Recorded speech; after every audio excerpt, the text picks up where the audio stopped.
La saga de l'infini, l'événement cosmique de Marvel, commence véritablement ici.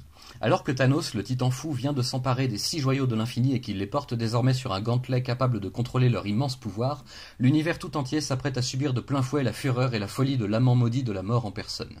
Car en effet, la mission de Thanos n'est toujours pas complète. Il doit encore anéantir la moitié des êtres vivants de l'univers pour satisfaire le vœu de sa distante maîtresse. Qu'importe, d'un geste, le titan efface toutes ses vies comme on balaye un grain de poussière.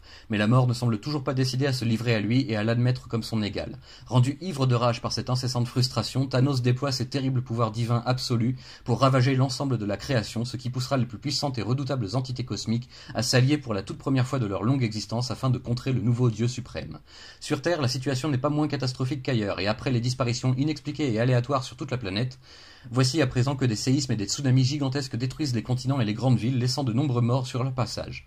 Devant cette catastrophe absolue, les derniers héros restants s'unissent eux aussi pour partir en guerre contre Thanos avec l'aide d'alliés inattendus comme le Docteur Fatalis par exemple, qui est irrésistiblement attiré par le pouvoir divin de ce nouvel ennemi de toute chose. Mené par Adam Warlock, et revenu lui aussi d'entre les défunts depuis les tréfonds du monde de l'âme, la coalition héroïque se lance à l'assaut du palais cosmique de Thanos, mais nos vaillants défenseurs et vengeurs ne servent que de mise en bouche pour le titan qui se prépare à un affrontement autrement plus prenant contre les plus grandes forces de l'univers alliées les unes aux autres contre lui seul. Les héros de la Terre doivent-ils donc mourir face à un ennemi invincible afin de servir de diversion avant le vrai combat, ou bien ne sont-ils que des pions du plan d'Adam Warlock pour reprendre le contrôle de l'infinie puissance? Et une autre question hante l'esprit de certains, comme le Docteur Strange ou le Silver Surfer. Si Thanos vient à être vaincu, qui portera le gant divin, et surtout, sera-t-il un meilleur dieu que le précédent? Jim Starlin exprime tout son légendaire talent dans cette première partie de la grande saga de l'infini. Le gant de l'infini date de 91 et pourtant quelle énergie et quelle vision novatrice de l'art visuel et narratif l'on sent déjà entre ses pages.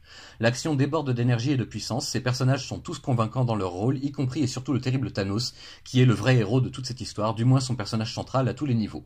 Même la fin laisse un goût étrange et un horrible doute dans l'esprit du lecteur passionné qui a tout suivi jusqu'au bout sans faillir. Thanos peut-il vraiment être vaincu? Une question que se posent aussi les nombreux fans et spectateurs de l'univers Marvel cinématique avec le dernier film des Avengers, Infinity War, qui laisse peu de place aux interprétations fantaisistes d'une victoire écrasante. J'ai pour ma part découvert cette saga juste après avoir vu le film et mon avis sur ce dernier est confirmé. Il s'agit bien d'un des vibrants hommages au meilleur de ce que le début des années 90 a pu livrer à travers les récits emportés de Jim Starlin.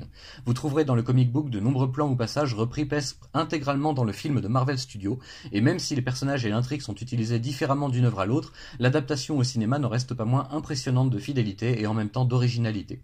La suite donnera-t-elle le meilleur de ce qui est humainement possible pour faire de même? Il reste encore 2 volets à cette saga de papier et un seul à adapter au cinéma, autant dire que le prochain film s'annonce déjà très condensé. Quant à nous, amis lecteurs, nous nous retrouverons très bientôt pour la suite puis la fin de cette incroyable épopée cosmique. Imaginez qu'à l'époque, il n'y avait même pas internet pour partager tout cela et pourtant une foule sans cesse régénérée venait vague après vague se délecter de ces histoires grandioses qui ont marqué plus d'une génération et qui traversent les époques. Merci à Jim Starlin, merci à Ron Lim et merci aussi à George Pérez, les grands noms de ce travail titanesque.